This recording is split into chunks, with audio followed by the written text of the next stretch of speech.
سلام. تلگرام دوباره یه آپدیت داده و من مثل همیشه رفتم توی سایت تلگرام که بخونم این تغییراتشو و بزنم سیت که یه ویدیو بگیرم و باتون شیر کنم.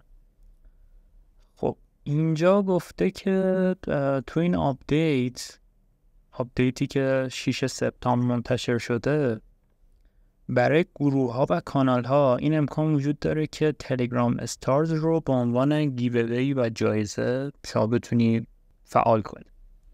حالا تلگرام استارز چیه؟ لازمش اینه که شما بدونین تلگرام چند وقت پیش یه توکنی رو فعال کرد، یک توکن درون برنامه‌ای به اسم تلگرام استارز که شما اینو میتونید از طریق رمز ارز تون خریداری کنید و مثل زمانی که میرفتیم مثلا تو شهر بازی یه سری ژتون میگرفتی، شما 10,000 تومان پول میدادی به سری ژتون میداد، بعد میتونستی بری پای یه سری دستگاه استفاده کنی. این هم همین جوریه، شما میرین تلگرام استارز رو میخری و بعد اینا یه امتیازی دارن دیگه.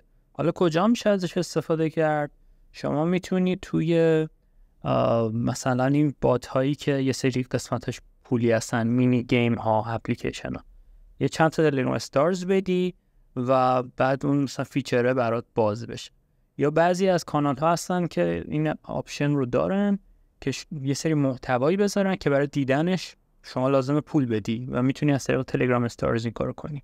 و قسمت جذابش هم اینه که اگر مثلا تولید کننده یه محتوایی هستین یا مثلا یه کانالی هست که محتوای خوبی برای شما منتشر میکنه، شما میتونین از طریق تلگرام استارز بهش دونیت کنین، حمایت مالی کنین و اونم اون تولید کننده محتوا انگیزه داشته باشه که کارشو ادامه بده.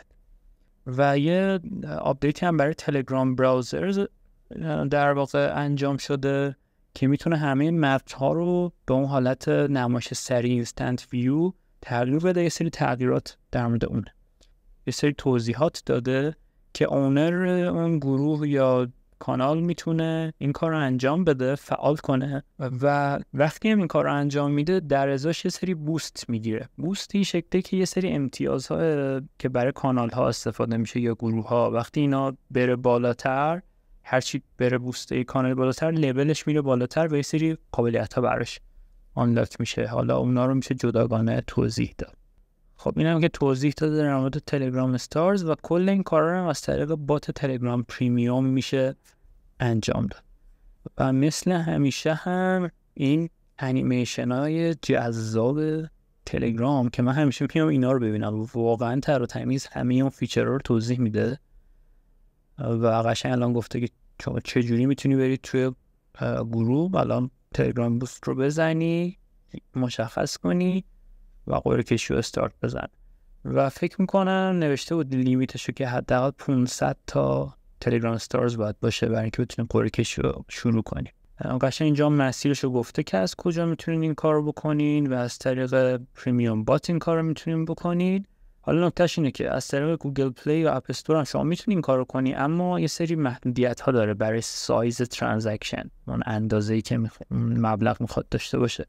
اما با پریمیوم بات میتونیم با مبلغ کمتر قرعه کشی بزرگتری رو انجام بدیم.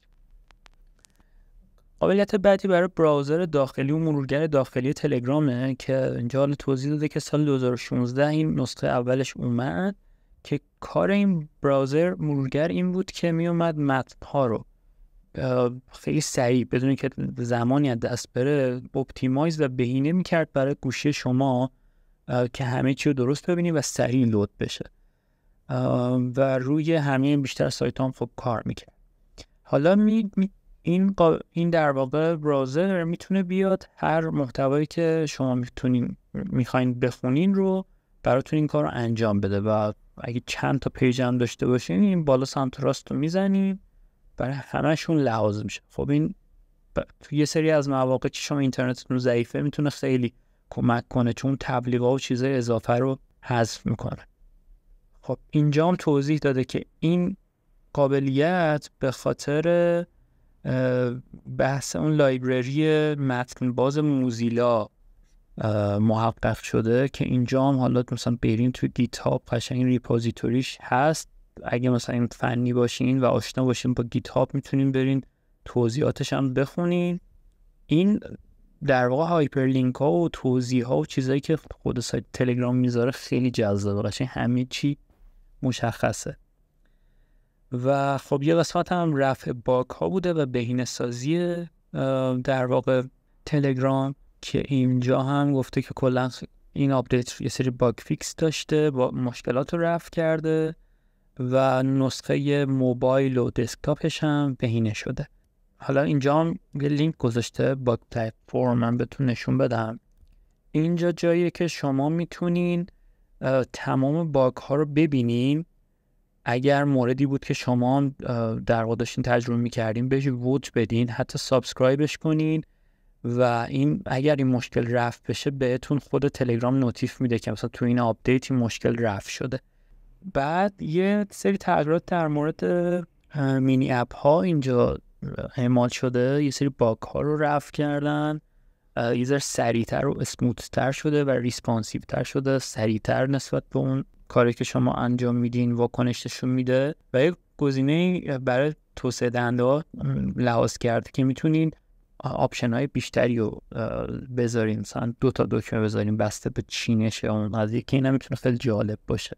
اینجا هم راجع به بات API آپدیت ها گفته که خیلی تر و تمیز نوشته که اصلا تو API نسخه 7 و 10 چه تغییراتی اضافه شده. خب یکیش همینه که سکندری باتن رو اضافه کرده برای وب اپ ها و یه سری سرویس های جدید که خب اگه دارین بات تلگرام رو توسعه میدین میشه خیلی جالب باشه. بعد یه خبری هم اینجا منتشر کرده که الان 10 میلیون کاربر پریمیوم داره تلگرام، که این به نسبت 8 ماه پیش 2 برابر افزایش داشته و خب خیلی رقم خوبیه.